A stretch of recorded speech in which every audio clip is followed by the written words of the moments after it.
विलायत को हासिल किया, विलायत के मकाम पर पहुंचा।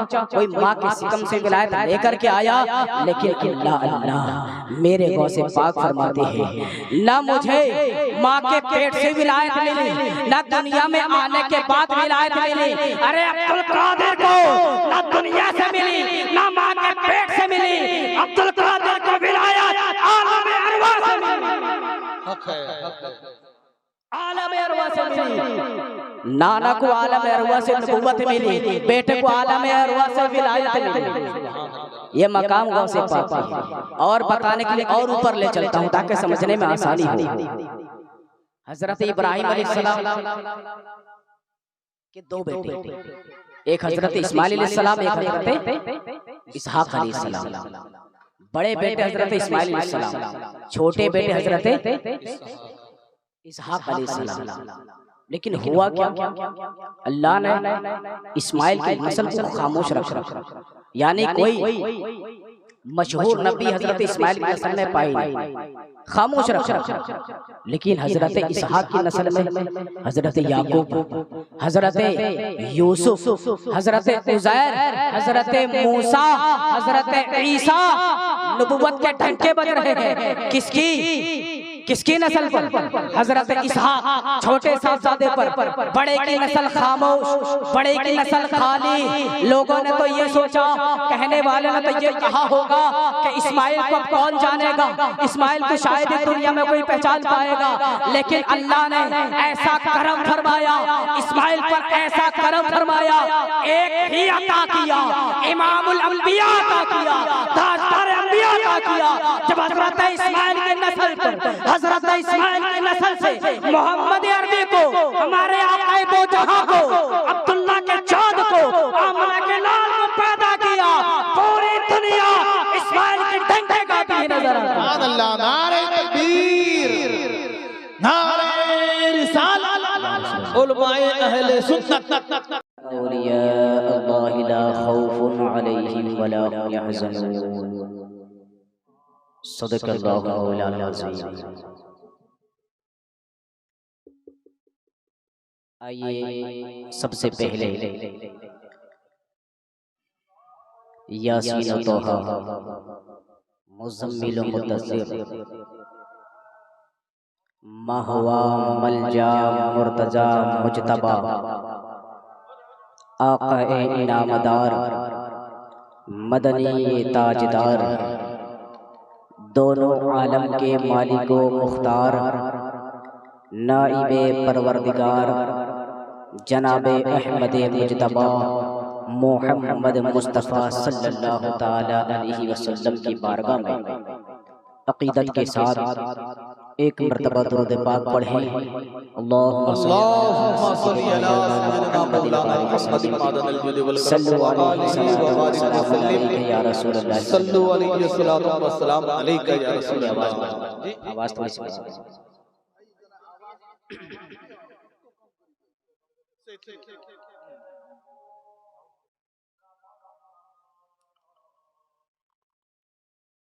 अल्हम्दुलिल्लाह सुम्मा अल्हम्दुलिल्लाह। ये महफिल पाक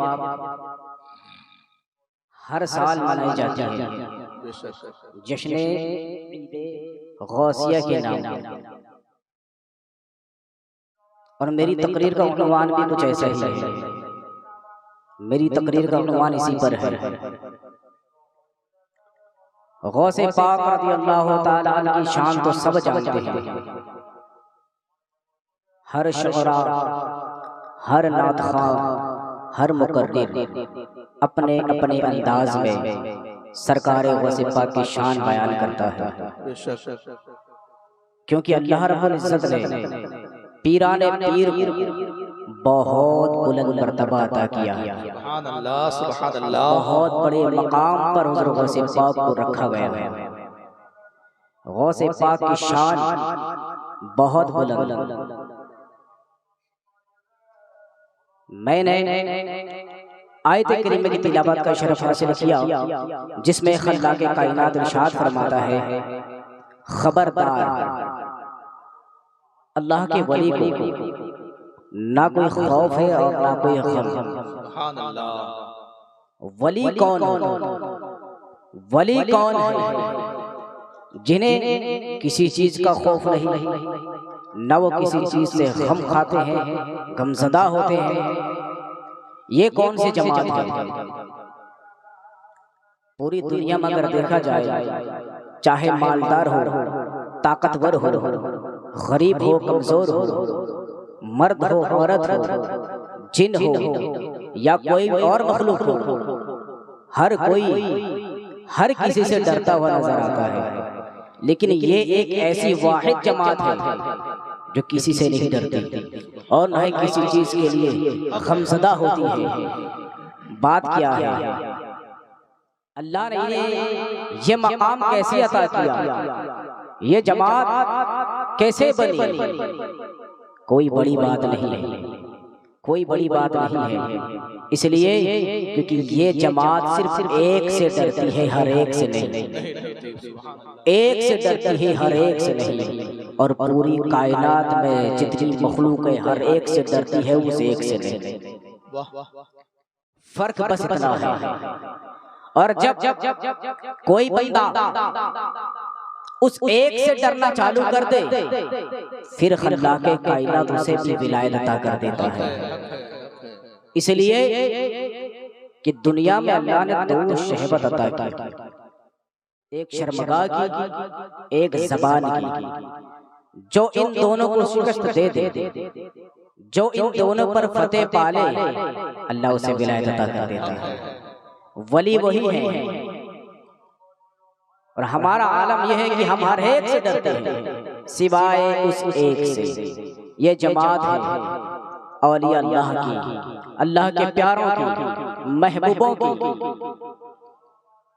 ये शान अल्लाह उन्हें अता करता है कि वो किसी से नहीं डरते, चाहे सामने वाला कितना ही मालदार क्यों ना हो, कितना ही ताकतवर क्यों ना हो, किसी चीज का पावर क्यों ना रखता हो। लेकिन जिसे विलायत अता कर दी गई, जिसे अल्लाह ने अपना दोस्त बना दिया, फिर उनके दिल में सिवाय उसके किसी और की खौफ जागती ही नहीं, किसी और से वो खौफ खाते ही नहीं, और ना ही किसी चीज का वो टेंशन लेते हैं। क्यों? क्योंकि पूरी कायनात को अल्लाह उनके कदमों में झुका कर रख देता है। पूरी कायनात को खल्लाके कायनात उन जमातों के कदमों पर पूरी कायनात को खल्लाके कायनात झुका देता है। फिर वो जब चाहे जैसे चाहे अपनी जिंदगी को गुजारा करते हैं। ये औलिया की शान है। अब फिर जब बात आई पीराने पीर की, पीरे दस्तगीर की, कुतबे रब्बानी की, महबूबे सुबहानी की, शेख अब्दुल कादिर जिलानी की, फिर क्या ही कहना। अल्लाह ने तो सुल्तानुल औलिया बनाकर दुनिया में भेजा, ताजदारे औलिया बनाकर दुनिया में भेजा। ऐसा मकाम, ऐसा रुतबा कि अल्लाह ने अब्दुल कादिर के अलावा किसी और वली को अता किया ही नहीं। खुद गौसे पाक फरमाते हैं, जिस मकाम पर मेरे रब ने मुझे रखा, उस मकाम पर खल्लाके कायनात ने विलायत के दर्जे में जब से दुनिया बनी सुबह कयामत तक न किसी को अता करेगा न अता किया। ये मकाम गौसे पाक की है। गौसे पाक की शान जानने से पहले आओ मैं आपको बताते चलूं गौसे पाक की विलादत कैसे है। अल्लाह ने जब इतना मकाम अता किया, इतना रुतबा अता किया, तो फिर वो कैसी माँ के शिकम में पले होंगे। अल्लाह अल्लाह एक शख्स है, अपने कौम का साफ़े सैलार है, मुत्तकी है, परहेजगार है, तकवे उसके क्या कहने। जंगलों में निकलता है, सफर करता है, अपने साथ कुछ खाने पीने का सामान ले लेता है, सफर में निकलता है। बिल्कुल नौजवान 20-21 साल की उम्र है, कड़ियल नौजवान सफर पर निकला है। कुछ रास्ता तय करता है, खाने पीने का सामान जब खत्म होता है, आगे बढ़ता है।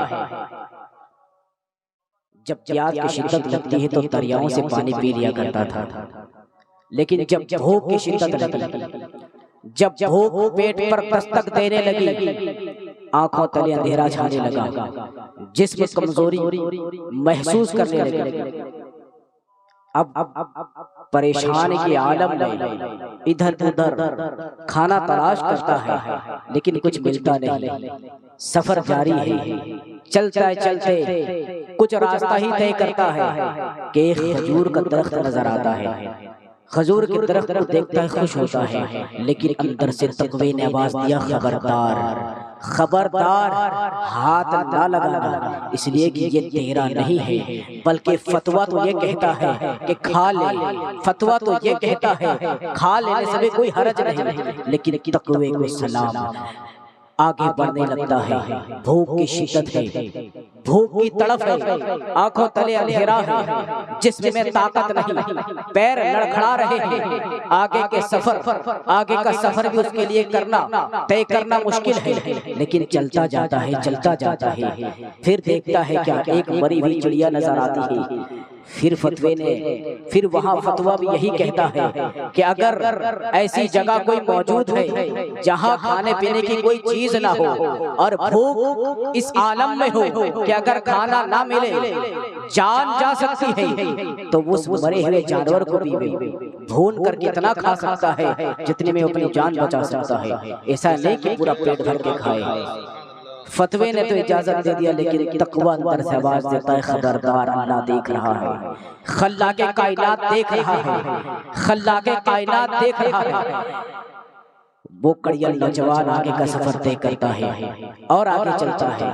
चलते चलते जब जिस्म पूरी ताकत और कुव्वत से हार मानकर दिमाग पर जोर डालती है, बंदा दरिया के किनारे चल रहा होता है, देखता है रहमत इलाही ने लड़ाइयां ली, रहमत इलाही के जोश आया।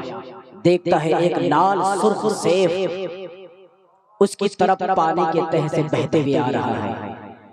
चेहरे पर खुशी का नजारा जाहिर होता है। वो कड़ियल नौजवान भूख की शिद्दत में था, जिस्म पर कोई ताकत कुव्वत नहीं। उस सेब को उठाता है, खा लेता है। जब मैदे पर वो सेब पहुंचता है, जिस्म पर ताकत आती है, दिमाग पर करंट पहुंचता है। अब तकवा आवाज देता है।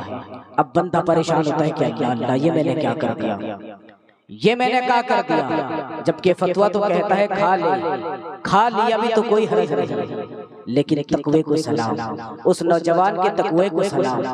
अल्लाह अकबर। परेशानी की आलम में है कि मैंने तो सेब तो खा लिया, लेकिन मैं ये तो नहीं जानता ये सेब किसका है, इसका मालिक कौन है। बिना इजाजत मैंने इसे खाया, कहीं खल्लाके कायनात इसी पर मेरी पकड़ न बना ले, कहीं इसी पर मैं फंस न जाऊं। नाना जान को मैदान महशर में मुंह क्या दिखाऊंगा, कौनैन के दूल्हा को मैदान महशर में मुंह क्या दिखाऊंगा, माँ फातिमा को मैदान महशर में मुंह क्या दिखाऊंगा, बाप मौलाए कायनात को मैदान महशर में मुंह क्या दिखाऊंगा, पंजतने पाक को मैदान महशर में मुंह क्या दिखाऊंगा। अपने आप तौबा करने लगता है। फिर दिल से आवाज आती है कि जिस शख्स का तूने सेब खाया उसकी बारगाह में जाकर तौबा करनी चाहिए, उसका पैर पकड़कर माफी तलब करनी चाहिए। बंदा सोचता है तलाश करूं तो कैसे तलाश करूं, उस बंदे को कैसे तलाश करूं। दिमाग हरारत करती है, करंट लगता है, समझ में आता है कि हो ना हो जिस तरफ से ये सेब बह कर आया उसी तरफ अगर चला जाए, उसी तरफ अगर सफर तय किया जाए, कोई ना कोई सुराग तो मिल जाएगा। ये कड़ियल नौजवान उसी तरफ चलने लगता है। मीलों सफर तय करने के बाद क्या देखता है, एक दरख्त सेब का पेड़ दरिया की सतह पर लटक रहा है, कुछ सेब लाल लाल उस पर लगे हुए हैं। कहता है हो ना हो इसी दरख्त का ये फल है, हो ना हो इसी दरख्त का फल है। उस बागीचे के अंदर दाखिल होता है, आवाज लगाता है कोई है। अंदर से आवाज आती है, एक सईफ एक बूढ़ा शख्स बाहर आता है। कहता है हाँ मैं हूँ, बताओ क्या बात है। कहता है बड़ा मैंने अपनी जान पर जुल्म कर दिया, बड़ा गजब कर दिया। कहा क्या किया। कैसे किया, कौन सा जुल्म की बात करते हो? कहा पूरा माजरा सुनाता है। ऐसे आलम में मैं आ रहा था, भूख की शिद्दत थी, सेब बह कर आया, मैं खा लिया, लेकिन तकवे ने ये आवाज लगाई कहीं खल्ला के कायनात की बारगाह में पकड़ना हो जाए, तो मैं उसी रास्ते को तय करते करते यहाँ पहुंचा हूँ। अल्लाह रब्बुल इज्जत के खातिर मुझे माफ कर दे।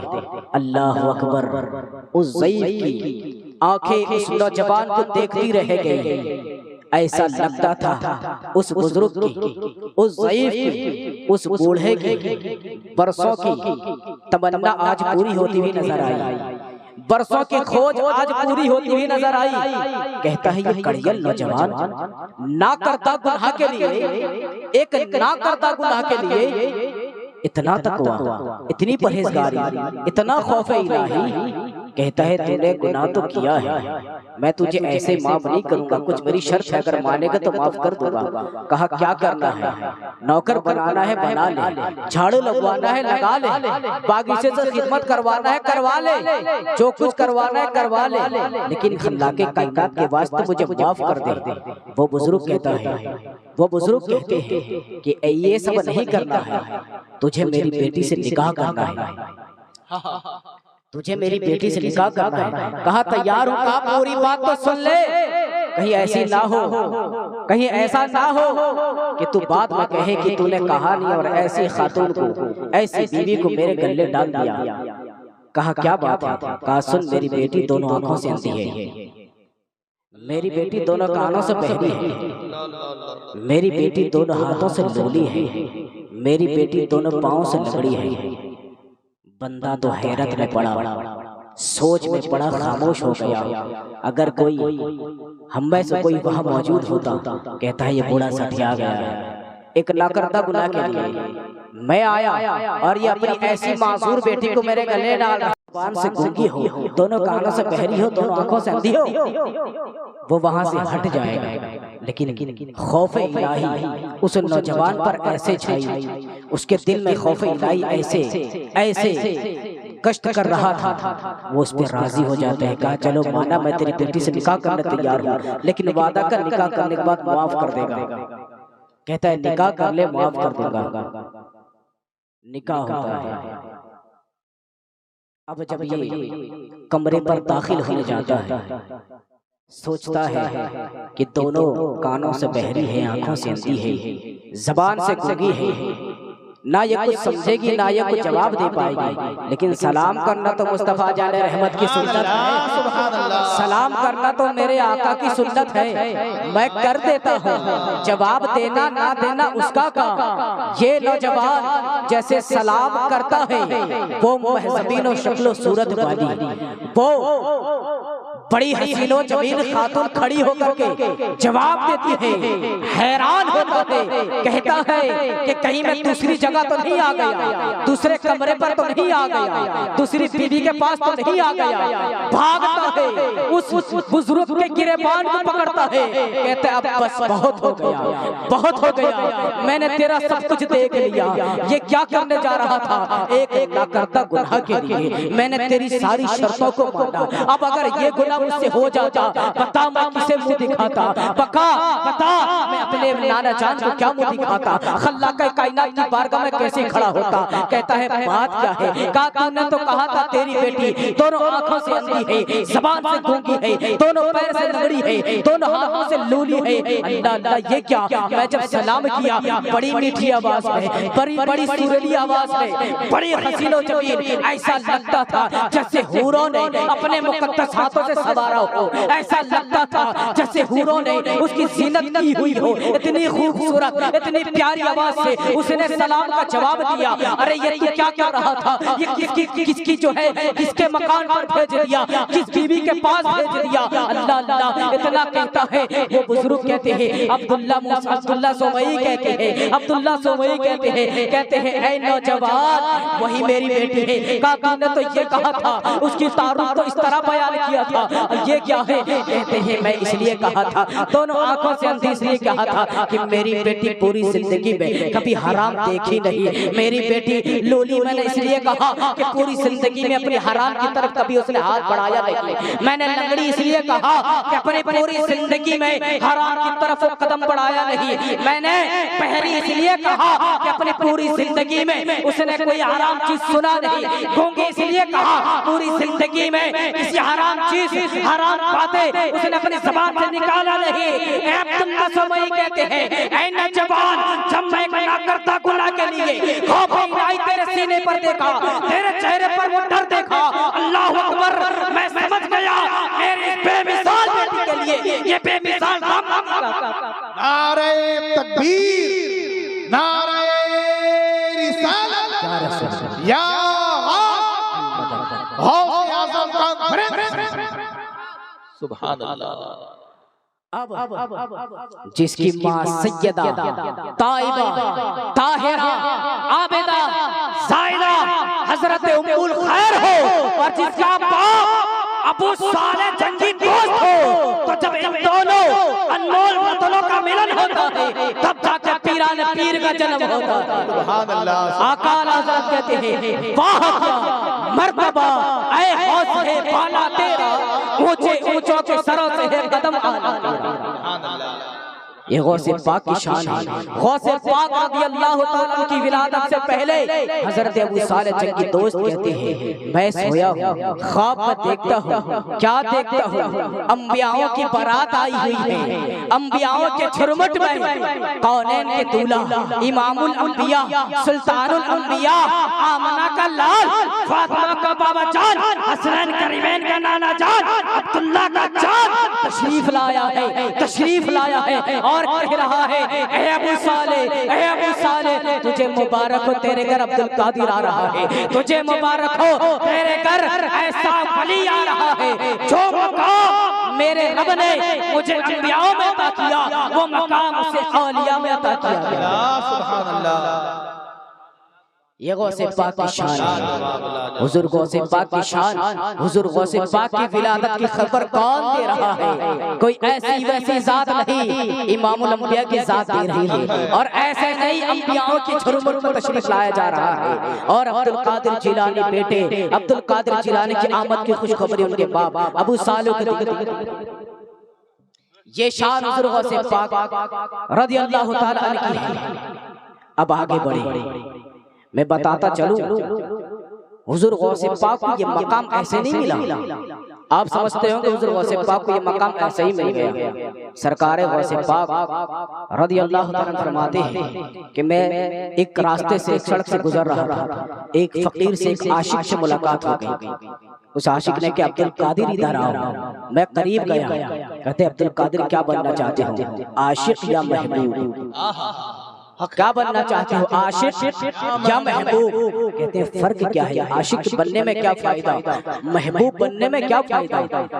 वो आशिक कहता है, कल आना तेरा जवाब बन जाऊंगा, कल आना तेरे इस सवाल का मैं जवाब बन जाऊंगा। अब्दुल कादिर जिलानी सरकार गौसे आज़म वापस आ जाते हैं। जब कल जाते हैं देखते हैं वो शख्स इंतकाल कर चुका है और उसकी लाश को, उसके जिस्म को कुत्ते बिल्लियां कौवे नोच नोच कर खा रहे हैं। अब्दुल कादिर जिलानी कहते हैं, मेरी माँ तो इस बुजुर्ग की बड़ी शान बयान करती थी, बड़े रुतबे गाया करती थी, बड़े मकाम पर फराइज है, ये मैं सुना करता था, लेकिन ये क्या बात है, ये क्या माजरा है, इनकी लाश को कुत्ते बिल्ली कौवे नोच नोच कर खा रहे हैं। आप ये सोचते हैं, ये कहते हैं कि अल्लाह रब्बुल इज्जत उस लाश को ताकत अता फरमाता है, ताकत अता फरमाता है। वो बोल पड़ते हैं, अब्दुल कादिर मैंने कहा था आशिक बनना है या महबूब, कहा आपने कहा था और ये कहा था जवाब दोगे।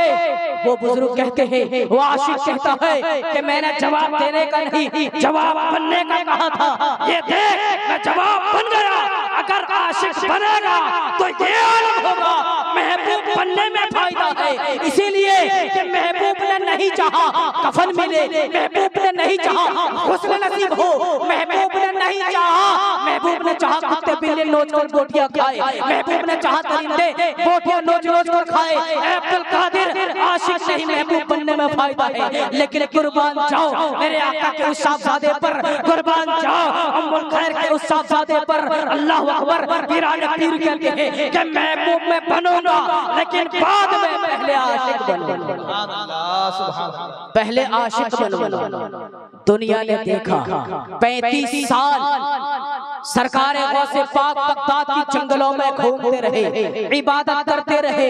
आलम ये था कि खाने को कुछ नसीब न होता था, कई कई दिन भागा करते थे, पानी पीकर गुजारा करते थे, पत्तियां खाते थे। आपके जिस्म मुबारक पर ऊपर के हिस्से में कोई कपड़ा नहीं था, नीचे लुंगी या उसके जो कपड़ा चलता था वो पहना करते थे। अल्लाह अकबर। आशिक का ये आलम था। गौसे पाक सरकार फरमाते हैं भूख की आलम इतनी होती थी, भूख की शिद्दत इतनी तड़पाती थी कि मैं बेहोश हो जाया करता था। जब वह जंगल में, उस जंगल में लकड़हारे शिकारी या चरवाहे आते थे, मुझे मुर्दा समझकर ले जाते थे, मुर्दा खाना पर डाल देते थे। और जब कोई गर्म पानी घुसने के लिए मेरे जिस्म पर डालता था, मैं आँख खोलता था और पूछता था क्या हुआ, फिर भागता था जंगलों की तरफ। यह आलम गौसे पाक की थी। यह आलम 35 साल तक गौसे पाक ने झेला।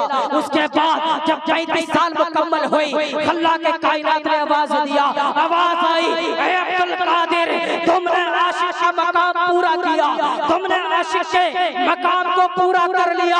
मांग क्या मांगता है अब्दुल कादिर, मांग क्या मांगता है? अर्ज करते हैं मौला अब्दुल कादिर कुछ नहीं मांगता, जो अता करना है, जो देना है, तू अता कर, तू दे। आवाज आती है अब्दुल कादिर जिस पर निगाह डालोगे उसको विलायत अता कर दी जाएगी। लेकिन अब्दुल कादिर कहते हैं इसमें मेरा क्या फायदा? कहा जिस पहाड़ पर, जिस पौधे पर और जिस पत्थर को तुम निगाह, जिस पत्थर पर तुम्हारी निगाह पड़ेगी उसको सोने से तब्दील कर दी जाएगी, सोने में बदल दिया जाएगा। अब्दुल कादिर कहते हैं इसमें मेरा क्या फायदा? कहते आवाज आती है अब्दुल कादिर तू ही बोल क्या चाहता है? अब्दुल कादिर कहते हैं मौला मैंने 35 साल आशिकी में गुजारी, अब महबूब बना, अब महबूब बना। जब गौसे पाक को महबूब बना गया तो कहने वाले ने कहा महबूब सुबहानी, महबूब सुबहानी।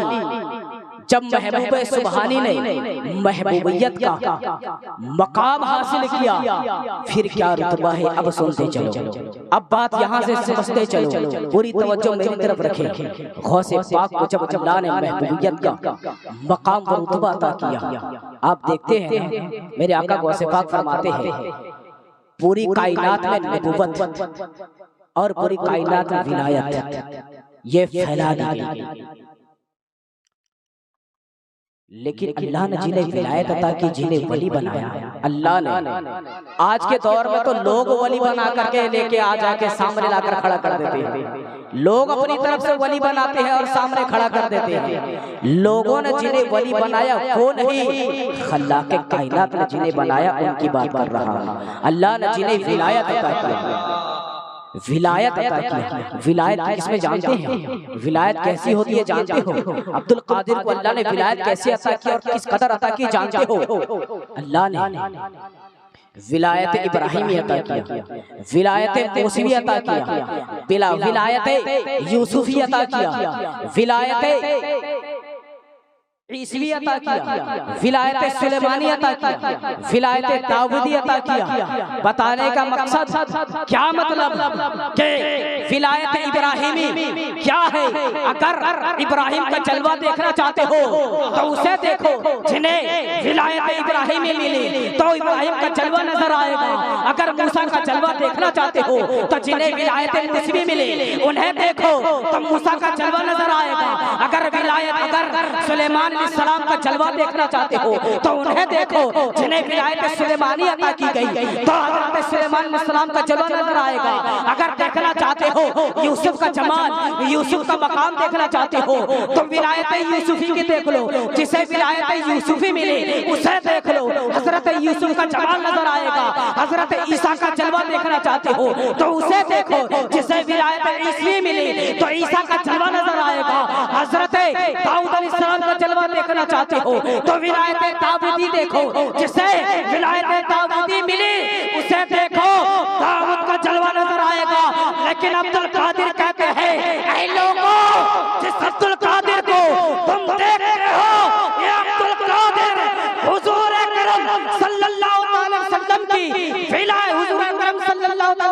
की विलायत में आया है, विलायत मोहम्मदी में नाजिल हुआ है।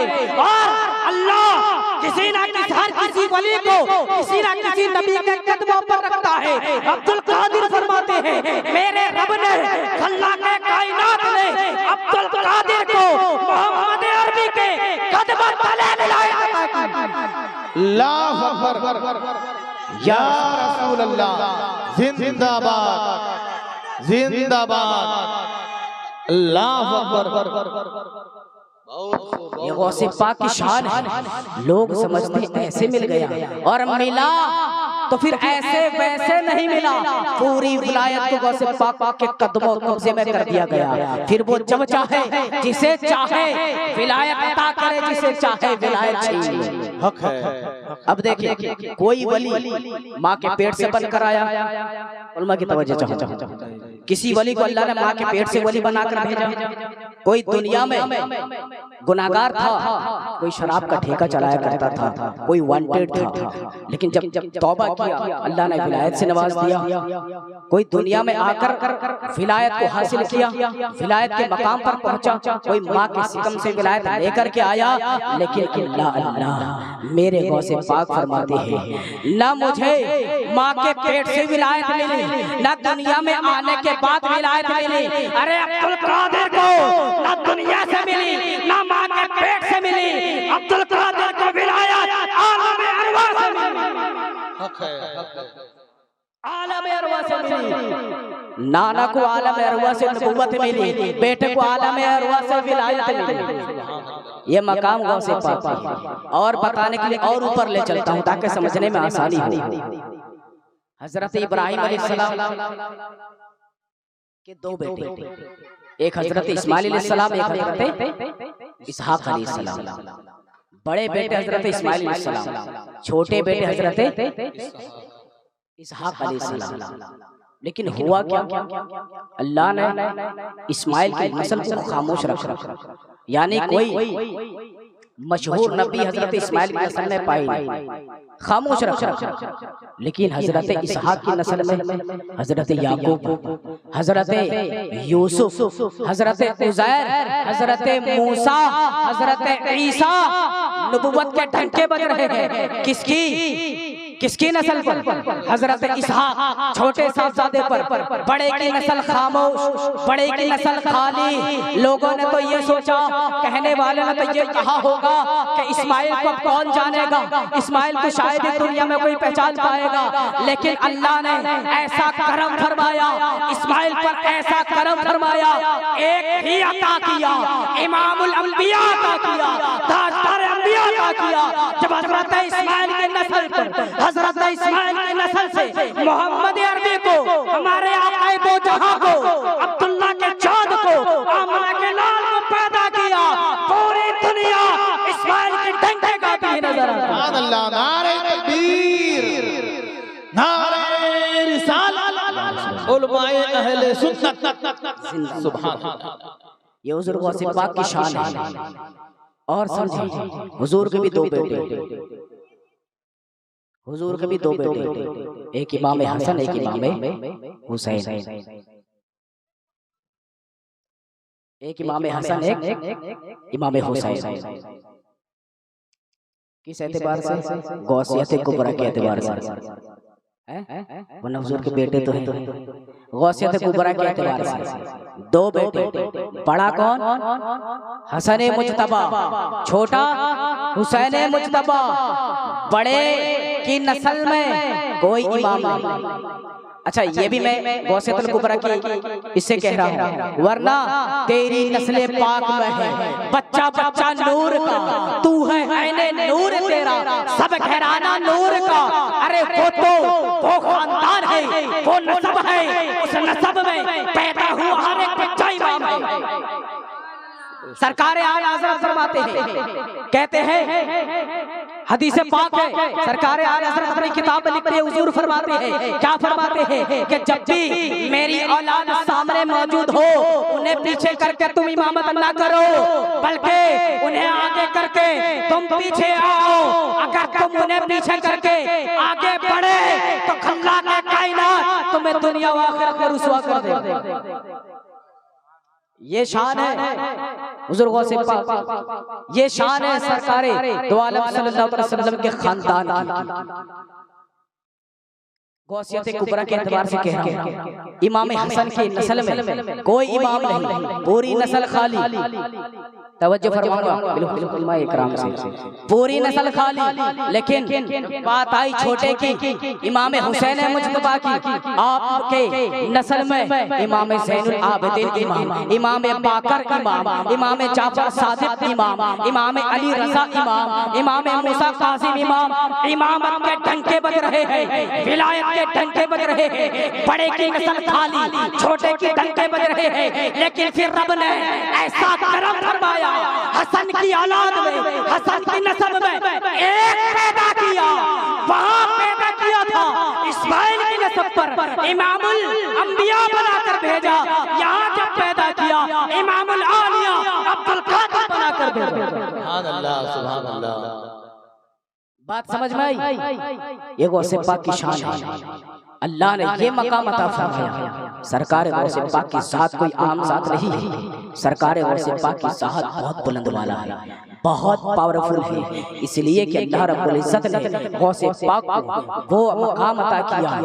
उलमाए कराम फरमाते हैं तकदीर की 5, 3 या 2 कोई तो एक लिखते हैं, किस्में हैं, लेकिन पूरी तकदीर आखिरी मंजिल पर जो है उसको मिटाने की किसी औलिया के अंदर ताकत अता नहीं की गई, किसी को इस मकाम पर पहुंचाया नहीं गया। लेकिन मेरे रब ने अब्दुल कादिर को वो मकाम अता किया कि पूरी तकदीरों को चेंज करते हुए, तब्दील करते हुए नजर आता है। ये गौसे पाक की शान है, ये गौसे पाक, ये गौसे पाक की शान है। अल्लाह अकबर। अब मैं वक्त काफी हो गया है, खत्म भी करना है। गौसे पाक की शान क्या है मेरे इमाम से पूछो। जब इमाम अहले सुन्नत सुन्नियत की जान, आन, मान, शान सरकार आला हज़रत से पूछा गया, ऐ बरेली के ताजदार, ऐ सुन्नियत की जान, ऐ सुन्नियत की पहचान, ऐ सुन्नियत की शान, आला हज़रत, ऐ अज़ीमुल बरकत, ऐ इमाम अहमद रज़ा, गौसे पाक का मकाम क्या है, गौसे पाक की शान क्या है, गौसे पाक का रुतबा क्या है? मेरा इमाम कहता है, अरे गौसे पाक का मकाम अहमद रज़ा से पूछते हो, अहमद रज़ा क्या कहे? यूं कहता है, कलम उठाते हैं, यूं लिखते हैं, वाह क्या मर्तबा ऐ गौसे बाला तेरा, ऊंचे ऊंचों के सरों से कदम आला तेरा। आला हज़रत फरमाते हैं गौसे पाक की शान ये है, कदम का मकाम ये है कि ऊंचे ऊंचों के सरों से आपका कदम अफजल वाला है। फिर कहते हैं सर के बारे में क्या लिखो? आला हज़रत लिखते हैं, सर भला क्या कोई जाने, सर भला क्या कोई जाने कि है कैसा तेरा औलिया, मन में है आंखें वो है तलवा तेरा। सुभान अल्लाह, सुभान अल्लाह। व मालिक अस्सलाम वालेकुम। वालेकुम अस्सलाम।